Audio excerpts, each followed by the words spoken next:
Hi there. In this video, I will give you a quick guide on how you can undo sending an email in Zoho Mail. So the first thing that you will have to do is listen carefully to each step, of course.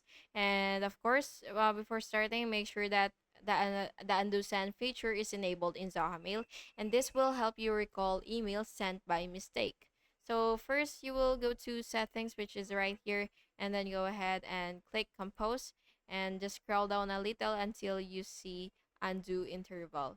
So next, what you will have to do is set the cancellation period to like 5 to 30 seconds. It really depends on you. And after that, you will just have to compose and send an email as usual. And then immediately, it will be you will just have to click undo in the notification banner at the top of the screen, and finally the email will be stopped from sending, and it will allow you to edit or discard it.